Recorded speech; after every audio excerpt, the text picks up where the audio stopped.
애니메이션 인사이드 아웃 내 인생의 작품으로 꼽는 분들이 많습니다. 보면서 울고 웃고 공감하는 바가 컸거든요. 그런데 실제로 그 영화에서처럼 우리 내면에는 시스템이 있다고 그렇게 얘기하시는 분이 계세요. 이 책 정말 흥미로워서 처음부터 끝까지 눈을 뗄 수가 없었습니다. 그리고 진짜 많이 배웠고요. 왜 이제 안 하셨나 이런 생각이 들 정도였는데요. 나쁜 감정에 흔들릴 때 읽는 책 권수영 교수님 모셨습니다. 반갑습니다. 네, 반갑습니다. 불러주셔서 감사합니다. 진짜 오랜만이에요. 네, 오랜만이에요. 좀 뵙고 싶었는데 또 어떻게 지내셨어요? 잘 지냈습니다. 네. 선생님 뭐 여전하시고 옷은 더 귀여워지시고. 내가 오늘 러블리 라인으로 한번.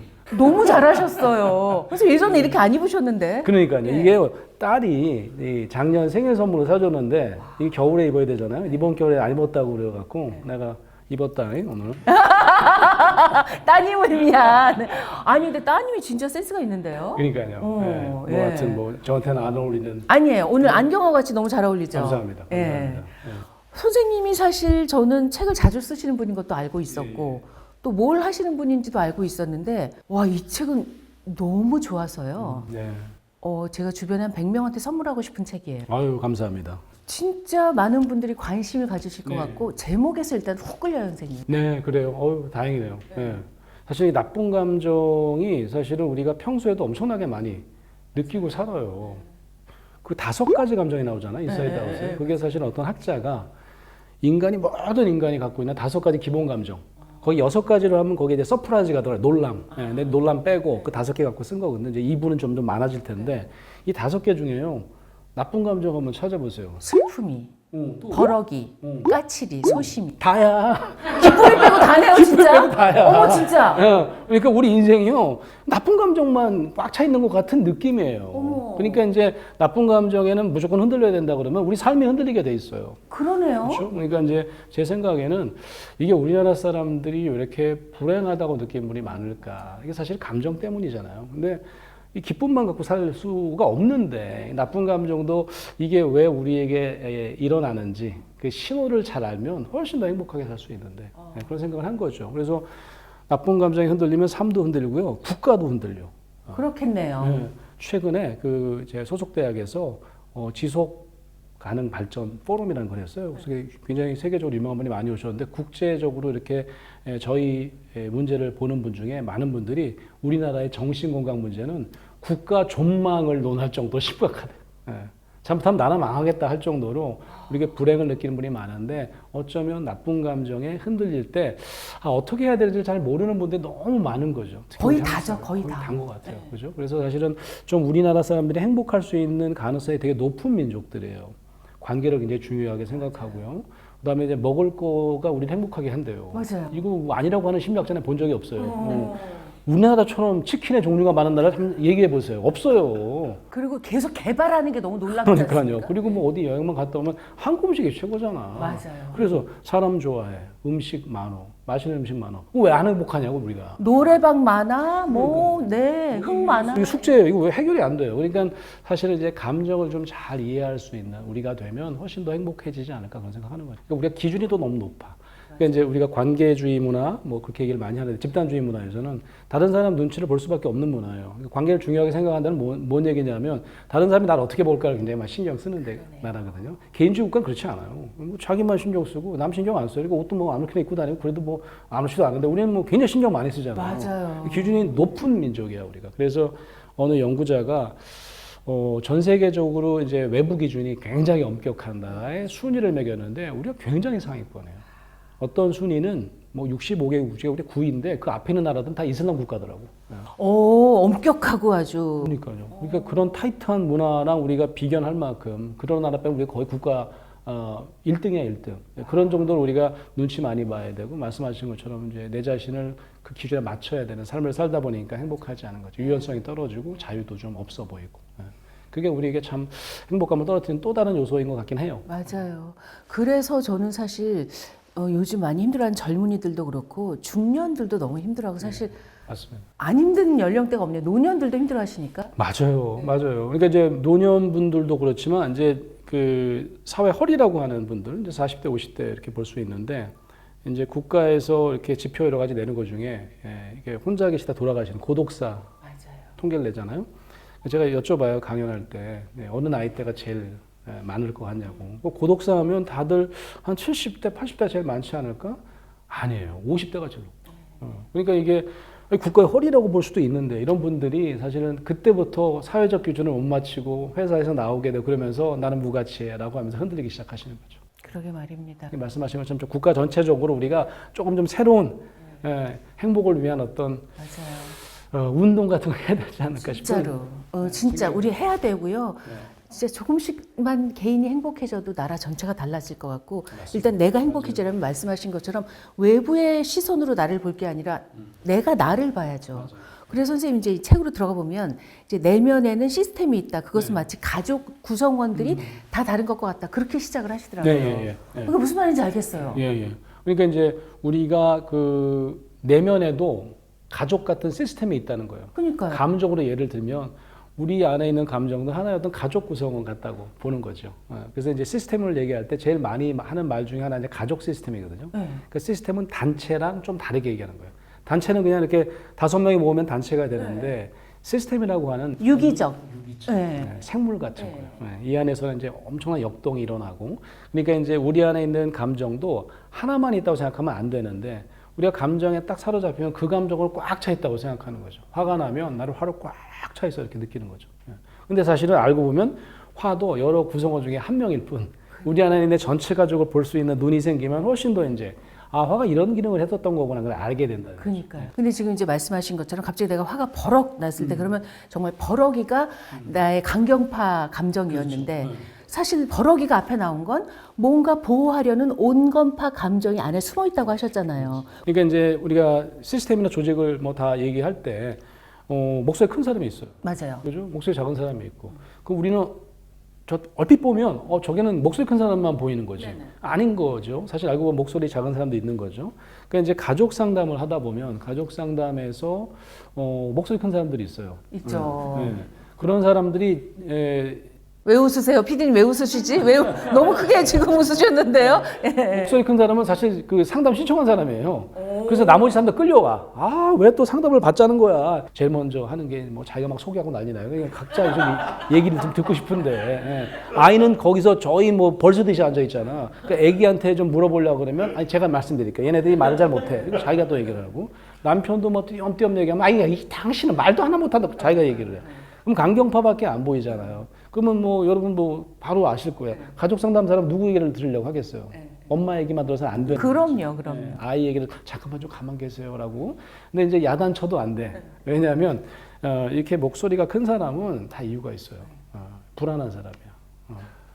불안이 높은 사람이에요. 그러니까 불안하니까 빨리 해결하려고 전화도 걸었고 너무 천천히 얘기하면 불안하니까 먼저 얘기하는 사람이고 하니까 잘하는 숙련된 가족 상담사는 어머니 알겠어요. 불안하시죠? 천천히 해도 괜찮아요. 괜찮아. 그래서 불안이 떨어지면 알았어요. 좀 쉬어. 그럼 이제 애가 얘기할 수 있게 되는 거죠. 요게 이제 시스템에 아까 우리 유기체 얘기했잖아요. 너무 강한 사람만 우리가 다루면 약한 사람은 한없이 약해지는 거지. 그러면 이제 강한 사람을 좀 불안을 좀 떨어뜨리면 요 약한 사람들이 살아나는 거지. 감정도 마찬가지인 거죠. 그러니까 이제 버럭 화가 났는데 이게 이제 버럭이라는 게 그냥 화가 나는 게 아니에요. 우리가 뭐 화날 때가 꽤 많잖아요. 근데 버럭은 좀 센 화야. 격분 맞아요. 이제 전문가는 텐트럼이라고 하는데 번역을 여러 가지로 하는데 그 번역을 분노 발작 이렇게 번역하는 사람도 있어요. 그러니까 뭐 이거는 좀 센 거야. 밥상 뒤집는 수준이에요. 그럼 일단 뒤집은 다음에 이렇게까지 내가 뒤집을 일이었나 이렇게 또 생각을 해. 그러니까 이제 나도 그게 발작인 거죠. 나도 모르게. 그러니까 이제 이거는 엄청나게 세게 보호하려고 하는 게 뭔가 있는 거죠. 그러니까 이제 그걸 찾아내는 게 되게 중요한 게 계속해서 이제 이거를 내가 건드려질 때마다 화가 나면 이유 없이 화내는 사람이 되고 난 어떤 생각이 드냐면 나 이 화 때문에 이 분노 때문에 나는 참 인생 살기 힘들어. 그리고 주변 사람들이 떠나요. 그런 사람들한테는. 버럭만 하고 말이지. 근데 분노 조절 장애는 이제 소리를 듣다 끝나는 거지. 그러니까 이제 우리 안에 온건파 감정은 분명히 어딘가에 숨어 있는데 잘 안 찾아지겠다라고 하면 전문가, 심리상담 전문가를 찾아가시는 것도 괜찮은 방법이죠. 그럼 이제 어린 시절을 다루다 보면 어떨 때 이제 뿅 하고 그 경험이었어 라고 하면 그걸 내가 지금 드러내지 않으려고 묻어놨던 거죠. 그러면 온건파 감정을 일단 제일 먼저 나부터 수용하고 그러니까요. 나는 몰랐어 그런 감정이 있는지. 그래서 그 감정을 수용하고 내가 인정하기 시작하면 그걸 방어하기 위해서 보럭 나왔던 그 감정들이 감경파가 힘을 좀 덜 써도 되겠죠. 그러면서 이제 밸런스를 맞춰가는 게 내 마음속의 치유 과정이다 이렇게 보시면 될 것 같아요. 선생님이 이해하기 쉽게 선생님 얘기 써놓으셨어요. 그 딸한테 버럭하셨더니 그 중학교 때 우리 딸아이가 큰아이가 이제 중학교 때 일인데 이제 수학을 이렇게 열심히 풀고 있었어요. 저희 딸아이가. 마침 또 이렇게 둘이서 붙어서 공부를 하고 있었어요. 이제 자꾸 물어보는 거예요. 아빠가 풀어달라고. 근데 이제 뭐 어려워요. 심화야. 선생님 문과잖아요. 문과인데 수학 문제 어떻게 풀어? 예. 아니, 나 이과야. 선생님 이과야? 나 문과인 줄 알았어. 우리 딸이 맨날 그래서 어떻게 이과인데 이걸 못 푸냐면 그랬어요. 선생님 그럼 좀 약간 그래서 이과인데, 이제 예.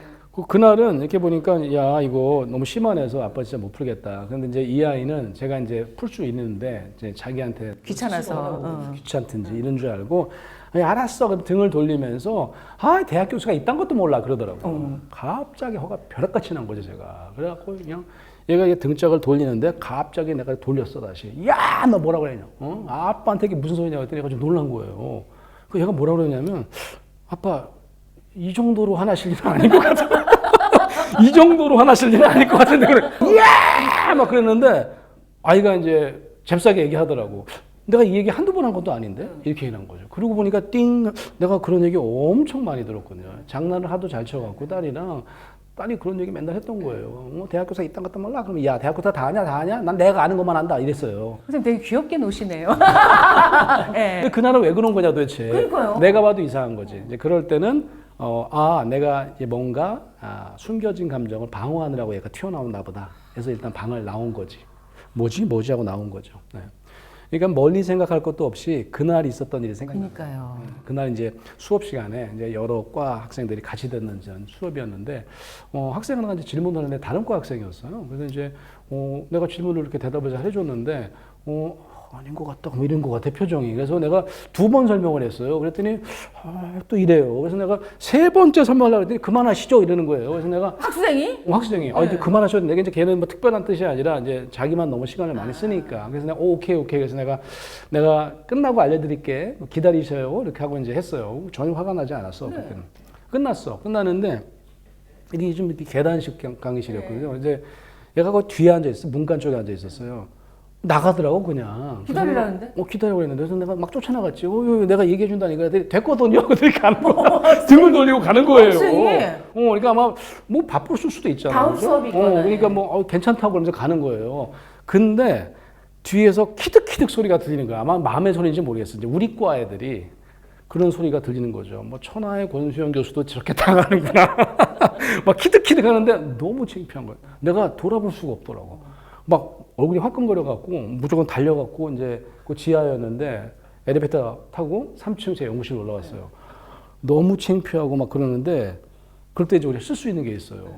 이게 이제 생각을 막 해. 그럴 때는 또 합리적인 또 이렇게 자기와의 대화를 해요. 네가 누구냐?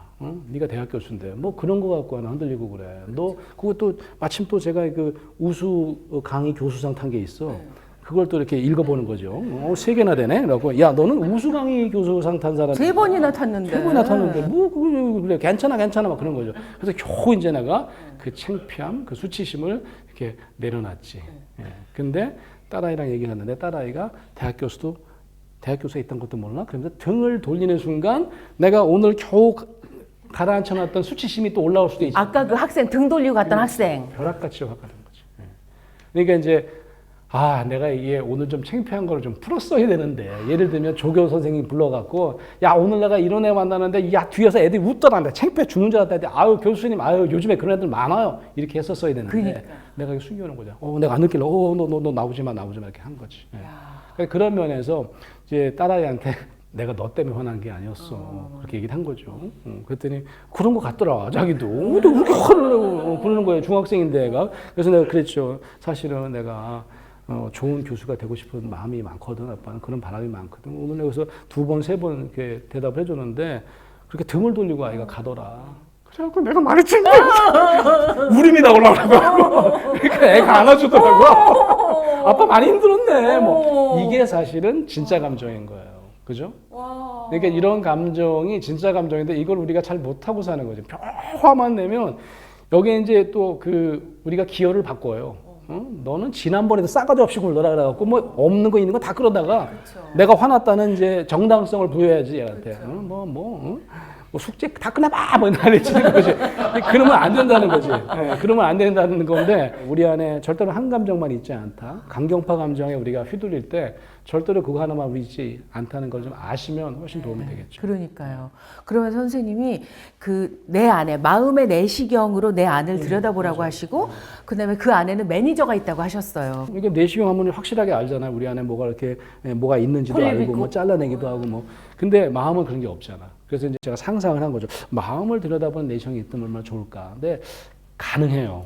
어떻게 하냐면 제가 상담을 하다 마찬가지예요. 내 인생은 완전히 망한 것 같아요. 폭망이에요. 이 인생은 그냥 다음 인생에서 잘해보려고 이런 친구들이 있단 말이죠. 그러면 생각이 많은 거야.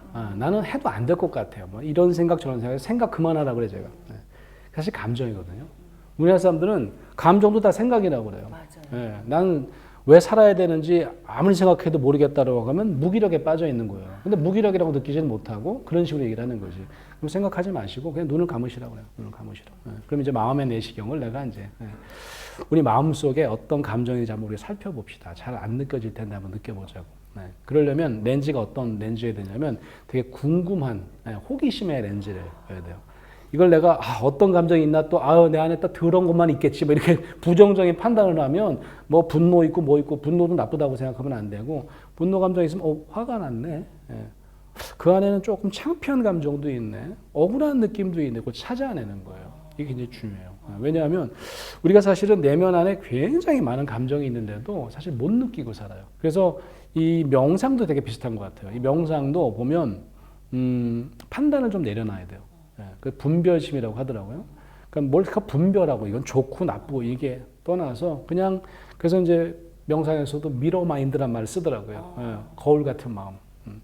그러니까 그냥 내 안에 있는 걸 그냥 비춰보기만 하는 거예요. 그러다 보면 우리 안에 있는 감정들을 제일 중요한 게 뭐냐면 감정 하나가 내가 아니라는 걸 알게 돼요.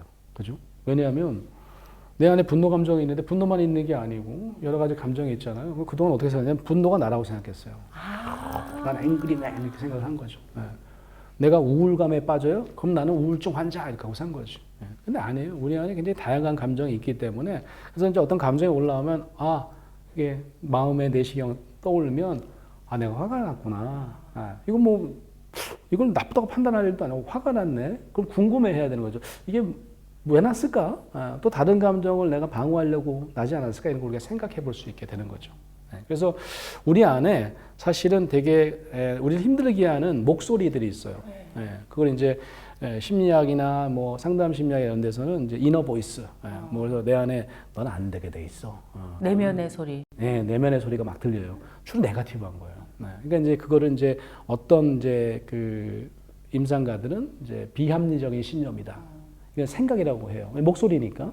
그러니까 나는 실패할 거야. 난 뭘 해도 안 될 거야. 이건 비합리적. 너 해봤어? 합리적이지 않아. 해보고 그런 얘기 이렇게 얘기하니까 비합리적인 신념이라고 하는 거고 한편으로는 이제 목소리가 계속 들리니까 나는요 안 듣고 싶은데 자꾸 들려 이러는 거죠. 근데 알고 보면 그런 어떤 내 안에 있는 신념이나 또 그런 목소리들이 알고 보면 매니저 역할을 하는 거예요. 그러니까요. 그 매니저가 뭐냐면 이런 거예요. 매니저가 만약 방송이네요, 제가. 그러면 매니저가 계셔야 될 거 아니겠어요? 그럼요. 도와주시면 좋죠. 때로는 그 매니저가 나를 엄청나게 챙기잖아요. 맞아요. 운전도 해주시고 맞아요. 뭐 이것저것 먹을 것도 챙겨주시고 그러잖아요. 근데 이 매니저가 굉장히 불안해질 때가 있어요. 왜냐면 내가 좀 살짝 루머가 생겼어. 그럼 밖에 나갈 때 어떻게 하겠어요? 감춰주거나 조심스럽게 맞아요. 해주고 뭐 마스크 쓰고 나가고 뭐 선글라스 끼라고 모자도 막 2개 쓰고 나가라고 막 그래요. 그때부터는 되게 예민해져요 매니저가. 그러니까 우리 안에 있는 그런 그 목소리들이 조금 예민해진 매니저라고 생각하면 돼요. 근데 매니저 우리 편이잖아요. 그렇죠. 매니저가 내 적은 아니잖아. 저를 도와주려고 하는 분이죠. 그러니까요. 마찬가지라는 거죠. 마음속 매니저도 우리한테 자꾸 이렇게 부정적인 목소리를 던지는데 알고 보면 우리가 또다시 상처받을까봐 내가 한번 상처를 받았잖아요. 그러면 이제 그 부모님께 상처를 크게 받아가지고 우리 마음속 매니저는 너 조심해. 다른 사람이 다 너 안 좋아할 것 같아. 이런 어떤 얘기를 하는 거죠. 네가 먼저 한다고 그래. 네가 희생해. 무조건 하겠다고 그래. 그래야 양보해. 사랑받을 수 있어. 사랑받을 수 있어. 그런 거지.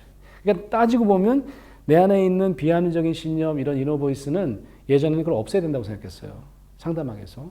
그래서 제가 얘기하는 이제 IFS나 이쪽에서는 아니야. 알고 보면 우리 편이야. 매니저가 적이 아니듯이. 그래서 그걸 오히려 수용해야 돼요. 그 표현을 쓰셨더라고요. 그 외로워도 슬퍼도 나는 안 울어. 캔디 매니저한테는 그동안 애썼어. 외로워도 슬퍼도 울지 않으라고 얼마나 고생했어? 하고 말을 걸어주라고 썼더라고요, 선생님. 그죠? 왜 그러냐면 버려짐의 고통을 더 이상 느끼고 싶지 않은 거지. 그러니까 씩씩하게 보이는 게 본인한테 되게 중요해서 너 씩씩해야 돼 이렇게 얘기를 하는 거지. 그러니까 외로워도 슬퍼도 나는 안 울어 그러는 거죠. 울어야지. 울 수 있잖아요. 그러면 약해 보여서 너 사람들이 또 손가락질해. 너 또 버려질 거야. 라고 얘기를 한 거지. 그러니까 실제로는 그 내 안에 있는 어떤 버려짐의 감정 이거는 정말 꽁꽁 저 바깥에 저 구석에다가 숨겨놓은 감정이라는 거죠. 그걸 이제 유배된 감정 이렇게 얘기를 해요. 근데 그 감정은 계속 유배돼 있어야 된다고 생각하는 거죠. 근데 이제 테리우스 같이 이제 좋은 친구를 만나면 그거 꺼내놔야 되는 거지.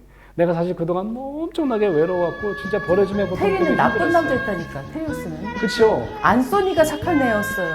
그래요. 테리우스는 나쁜 남자예요. 그래요. 아니 그래서 내가 캔디가 매력적이기만 하지.